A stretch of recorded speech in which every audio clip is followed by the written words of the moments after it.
करोड़। और 25 करोड़ अकाउंट का ये क्या करते हैं, अपने गूगल पे जाके चेक करते हैं कि ईपीएस जो जितना भी फंड होता है वो डिपॉजिट करता है। एक तो निफ्टी 50 के अंदर डिपॉजिट करता है और दूसरा ये ईटीएफ के अंदर डिपॉजिट करता है, फाइनेंस को फंड देता है, वो ब्याज सहित इसका भुगतान करते हैं। हालांकि यहाँ एम्प्लॉय को किसी प्रकार का ईपीएस में इंटरेस्ट नहीं है, टोटल इंटरेस्ट गवर्नमेंट रखती है।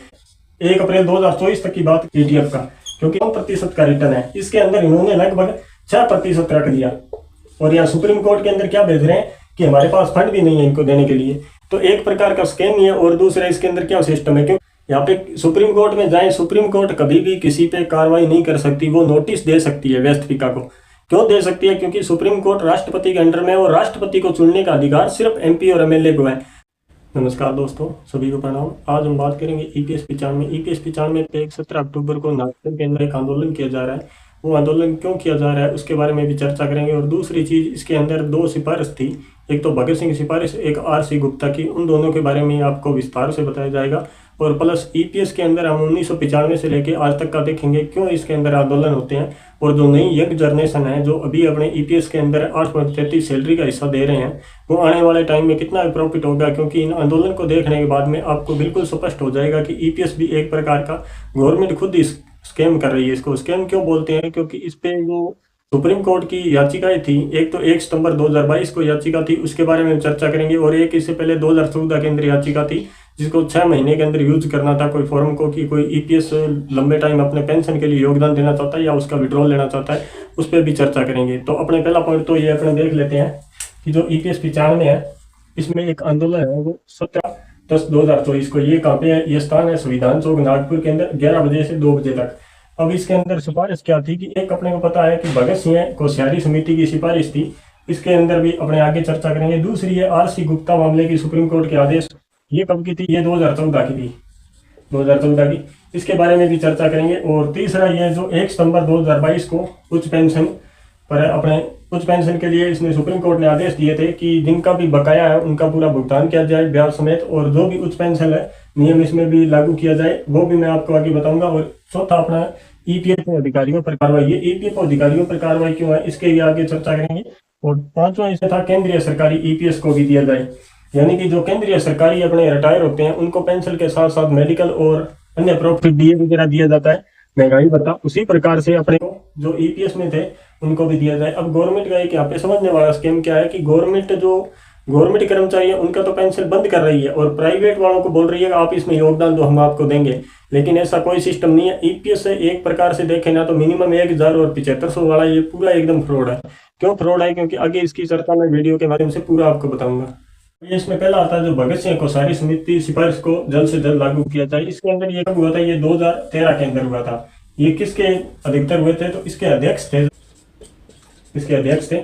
और इसके अंदर क्या था कि मिनिमम पेंशन है वो 3000 रखी जाए और प्लस महंगाई बता दिया जाए कि जिस प्रकार से महंगाई दर बढ़ती है उस प्रकार से महंगाई बता दिया जाए। और वारिसों को 100% पेंशन दी जाए। वारिसों को 100% पेंशन कहने का मतलब ये है कि अब अगर कोई व्यक्ति की डेथ हो जाती है वर्क पर रहते हुए और उसमें पेंशन के लिए अप्रूवल है, लेकिन वारिसों को क्या मिलता है, 50% ही दिया जाता है। इसलिए वारिसों को 100% दिया जाए, क्योंकि डेथ होने का मतलब ये नहीं है कि उसकी डेथ हो गई अपने वारिसों को 50% दे रहे हैं। क्यों दे रहे हो वारिसों को 50%, क्योंकि जब उस व्यक्ति ने अपने वेतन में से कटौती करवा के आपको पूरा फंड दिया है, या तो वो व्यक्ति आपको आधा दे रहा है तो आप उस चीज में बोल सकते हो वारिसों को 50% मिलेगा। व्यक्ति जब पूरा फंड दे रहा है और वो किसी कारण उसकी डेथ हो गई है तो उसके परिवार को 100% क्यों नहीं मिल रहा है। पहले तो इसके अंदर ये थी।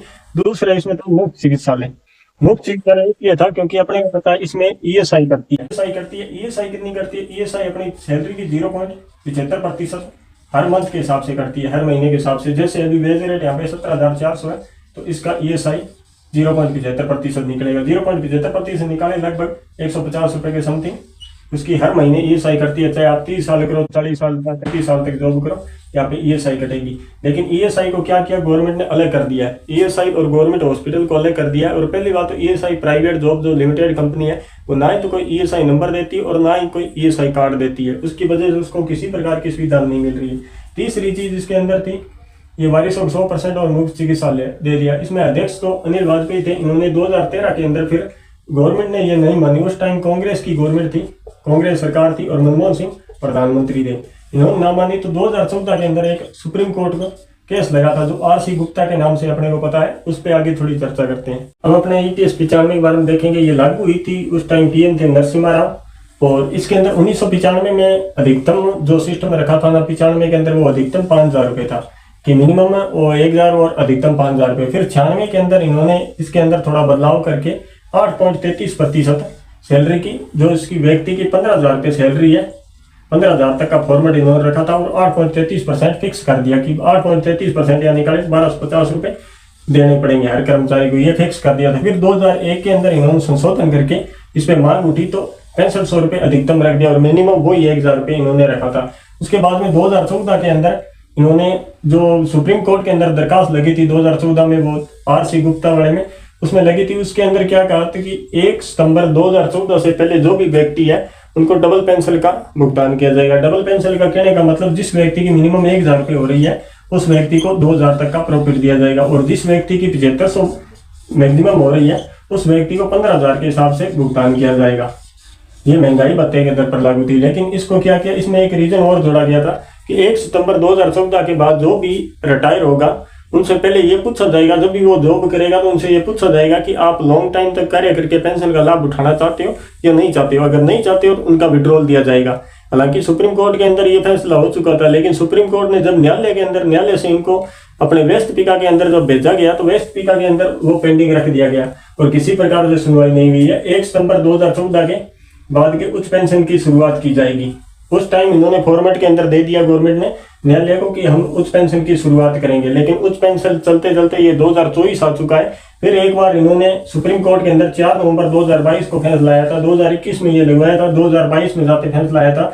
उसमें सुप्रीम कोर्ट ने इनको ऑर्डर दिया था कि ब्याज सहित भुगतान का निपटारा किया जाए, यानी कि जो भी राशि जिसकी बकाया है उस राशि को ब्याज सहित इनका निपटारा किया जाए। लेकिन किसी प्रकार से आज तक इसके अंदर कोई सिफारिश नहीं की। इसमें मेन रीजन क्या था, मेन रीजन अब मैं आगे एक पॉइंट में समझाता हूँ। जो ईपीएफओ अधिकारियों पर कार्रवाई की मांग उठ रही है वो क्यों उठ रही है। ईपीएफओ अधिकारियों उच्च पेंशन का अधिकार रोकने का सर्कुलर जारी किया है। सर्कुलर जारी करने का मतलब यही है कि ईपीएफओ के अधिकारी जब ये सुप्रीम कोर्ट के अंदर अपने को पता 1 नवंबर को, जो 1 नवंबर 2022 को इन्होंने नोटिस भेजा, तो रीजन में ईपीएफओ अधिकारी है इसने जवाब भेजा था। उसके अंदर ये बोला गया कि हमारे पास इतना फंड नहीं है कि हमें इनका ब्याज और बकाया भुगतान किया जा सके, क्योंकि ईपीएफओ के पास इतना फंड नहीं था। और फंड तो क्यों नहीं था, एक चीज समझने वाली है कि ईपीएफओ का फंड गया कहाँ पे। जब अपने को पता है कि एक व्यक्ति यहाँ पे 1250 रुपये पर मंथ से दे रहा है और ईपीएफओ ये चीज ट्विटर पे बता रहा है कि हमारे पास 42 करोड़ अकाउंट है, 42 करोड़ अभी बता रहा है। इसमें रेगुलर में मानूं तो लगभग विदेशी और अपने अंतर्राष्ट्रीय मिला के सभी अगर काट वाट के यहाँ पे करें तो कम से कम ईपीएफओ के पास 25 करोड़ अकाउंट है, 25 करोड़। और 25 करोड़ अकाउंट का ये क्या करते हैं, अपने गूगल पे जाके चेक करते हैं कि ईपीएस के अंदर 1250 रुपये अगर 25 करोड़ से करें तो कितनी राशि होती है। प्लस 21 वर्ष की एज के अंदर कोई व्यक्ति यहाँ जॉब करना स्टार्ट करता है तब से अपना फंड देना स्टार्ट करता है। ईपीएस जो जितना भी फंड होता है वो डिपॉजिट करता है, एक तो निफ्टी 50 के अंदर डिपॉजिट करता है और दूसरा ये ईटीएफ के अंदर डिपॉजिट करता है, और तीसरा इसका फंड है जो डिपॉजिट करता है वो जो ब्याज सहित तो भुगतान करने वाली कंपनी है, जिन कंपनियों घाटे में चल रही है उन कंपनियों को ये फंड देता है, फाइनेंस को फंड देता है, वो ब्याज सहित इसका भुगतान करते हैं। हालांकि यहाँ एम्प्लॉय को किसी प्रकार का ईपीएस में इंटरेस्ट नहीं है, टोटल इंटरेस्ट गवर्नमेंट रखती है कि गवर्नमेंट अगर इतना पैसा रखने के बाद वहां से इंटरेस्ट उठाती है। अगर ईटीएफ की बात करूं मैं, अगर आप गूगल पे चेक करना, ईटीएफ होता है अपने शेयर मार्केट की तरह होता है। ये कब जो शुरुआत हुई थी इसकी 2004 में हुई थी। 2004 से अगर 24 तक मैं इसका देखूं 20 साल का, तो प्रति वर्ष के हिसाब से इसका जो रिटर्न है ना, वो रिटर्न है 10.97 का, 10.97% का इसका रिटर्न है। यानी इतना इंटरेस्ट इसने उठाया है अपने पैसों का और 24% फंड देते हैं। ये तो मैंने ईपीएस का बताया आपको, ईपीएस का। अगर मैं ईपीएफओ की बात करूं तो यह 24% फंड करता है। 24% कहने का मतलब अगर किसी व्यक्ति की सैलरी अगर 10,000 रुपये भी है ना, तो उसके 2400 रुपये इसमें जा रहे हैं, 2400 रुपये। इन 2400 रुपये पे ये 10.97 का इंटरेस्ट वहां से उठाया। उसके बाद में आगे इसने क्या दिया, आगे 8.25 का दिया है। यानी कि इस फंड में से इन्होंने पैसे रख लिए, करीबन 2% के करीबन पैसे इन्होंने रख लिए प्रति वर्ष के हिसाब से। और दूसरी चीज अपने को पता है ये 2400 रुपये पे अपने को फंड नहीं मिलेगा, क्योंकि इसके अंदर 8.33 वो पेंशन वाला 833 रुपये पे अपने को कोई इंटरेस्ट नहीं है। ये इंटरेस्ट पूरा 100% इनके पास रहता है और दूसरा 2% इसमें बची हुई राशि में से इंटरेस्ट रख लेते हैं। अगर मैं इसके 2023 से 1 मार्च 2023 से 1 अप्रैल 2024 तक की बात करूं तो यहाँ 14.57% का उसका रिटर्न है ईटीएफ का। क्योंकि शेयर मार्केट के अंदर जिस व्यक्ति को पता नहीं है उसको तो एक अलग बात है, लेकिन शेयर मार्केट का, क्योंकि मैंने बैंकिंग लाइन यूज की थी 2015 से, मैं जो भी बैंकिंग लाइन में कर रहा हूँ, मेरे को अच्छी तरीके से पता है कि शेयर मार्केट में कितना प्रॉफिट है। शेयर मार्केट हाई रिटर्न दोनों चीज होती है, क्योंकि एक कंपनी का अपने ब्रांड देखते हैं ना, तो एक कंपनी का अगर आप जाके किसी भी कंपनी का आप डायरेक्ट वहां पे देख सकते हो। अगर ETF का आप जाके देखोगे कि ETF शेयर मार्केट प्राइस, तो वहां पे आपको कब शुरुआत हुई थी और आज तक उसने कितना रिटर्न दिया, और वहां प्रतिवर्ष के हिसाब से एक ग्राफ जारी करता है कि इस वर्ष इतना जारी हुआ था, इस वर्ष इतना रिटर्न मिला था। 2024 का यहाँ पे 14.57% का रिटर्न है। इसके अंदर इन्होंने लगभग 6% रख दिया, और यहाँ सुप्रीम कोर्ट के अंदर क्या भेज रहे हैं कि हमारे पास फंड भी नहीं है इनको देने के लिए। तो एक प्रकार का स्कैम ही है, और दूसरा इसके अंदर क्या सिस्टम है, क्योंकि हमारे को तो किसी प्रकार का 58 वर्ष की एज तक आप इंटरेस्ट भी नहीं दे रहे हो। अरे एक पेंसिल का जो 17.2% से आप प्रतिवर्ष दे रहे हो, उस पेंसिल के लिए आपके पास में अगर कोई 35 साल जॉब करता है तो 5,25,000 रुपये वो 1,250 रुपये पर मंथ के हिसाब से डिपॉजिट करता है। और उस 5,25,000 की अगर मैं इंटरेस्ट की बात करूं, क्योंकि 14.57 का बताया मैंने, अगर 15% इंटरेस्ट की बात करें अपने को, 5 लाख का 15% निकाले तो लगभग यहाँ पे 75,000 रुपये होते हैं प्रतिवर्ष के।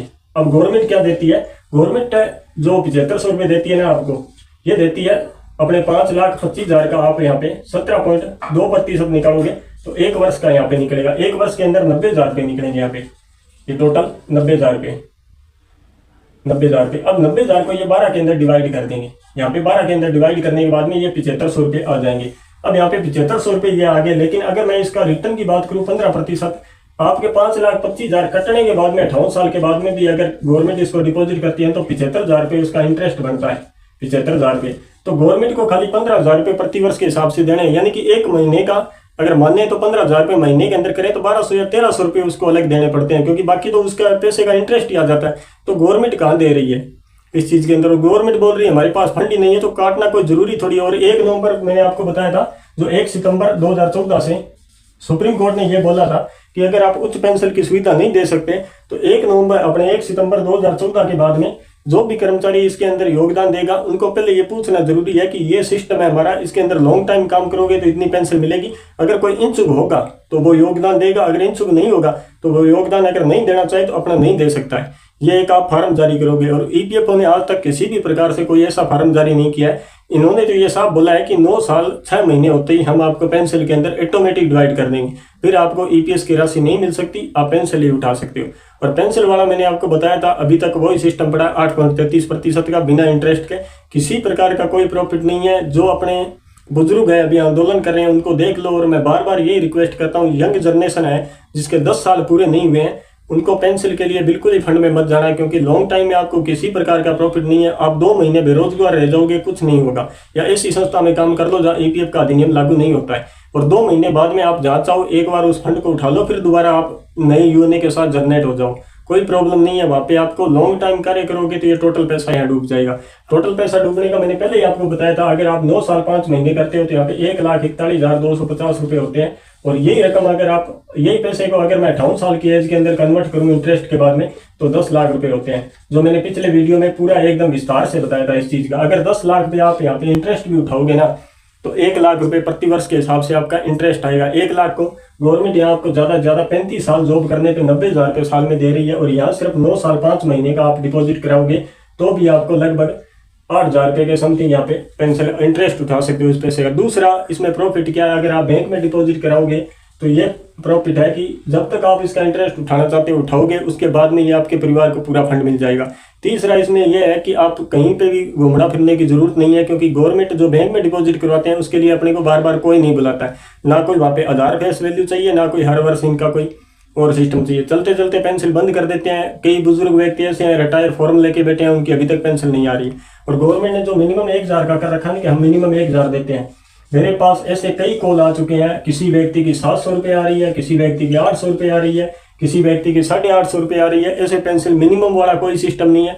मैक्सिमम वाला 7500 रुपये का फंड किसी भी व्यक्ति को नहीं मिल रहा है। 7500 रुपये की बात करें और 4,000 से ऊपर ऐसा कोई व्यक्ति बता दो जिसका 4,000 से ऊपर पेंशन आती हो, नहीं आ रही है, क्योंकि गवर्नमेंट नहीं दे रही है। पीछे से EPFO के अधिकारियों ने साफ बोला है कि हमारे पास फंड ही नहीं है, जबकि प्रतिवर्ष मैंने आपको बताया कि मिनिमम अपने मान के चले 25 करोड़ अकाउंट पे 1,250 रुपये तो ऐसे है जिनका इंटरेस्ट भी नहीं है, और गवर्नमेंट खुद डिपॉजिट करती है। वहां से मैंने ETF के अंदर बताया 14.57% का इंटरेस्ट उठाया इन्होंने, और ये बोल रहे हैं हमारे पास फंड ही नहीं है। इंटरेस्ट भी रख लिया, पैसे भी रख लिए, और ये तो वो एक सारा इंडिया कंपनी थी जो विजय माल्या की, वो सेमी प्रॉफिट ये कमाना चाहते हैं।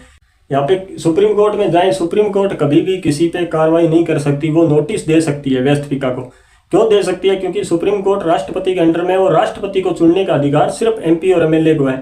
वो मैंने एक वीडियो के अंदर पूरा बताया था। मैं एक बार अगर मेरे को टाइम मिला तो मैं विस्तार से उस वीडियो का भी पूरा डालूंगा, क्योंकि ये बोलते हैं जो मार्क्सवादियों ने आलोचना की थी संविधान की, वो उसी पद राष्ट्रवादी पद की आलोचना की थी। और राष्ट्रवादी पद की आलोचना क्यों की थी उसका मैं विस्तार से बताऊंगा, क्योंकि मैंने पॉलिटिकल साइंस में भी अच्छी स्टडी की थी। और जो व्यक्ति ने स्टडी की है, जिसने ग्रेजुएशन, ये नहीं कि अपने कॉलेज में जाए और वहाँ पे खाली लिख के आए, लिख के नहीं, जिस व्यक्ति ने स्टडी की है उसको अच्छी तरीके से पता है कि संविधान की आलोचना क्यों हुई थी और किस पद के लिए आलोचना हुई थी और आज उस पद का किस प्रकार से दुरुपयोग किया जाता है, वो भी अपने देखेंगे नेक्स्ट वीडियो के अंदर। आज के लिए इतना ही, धन्यवाद।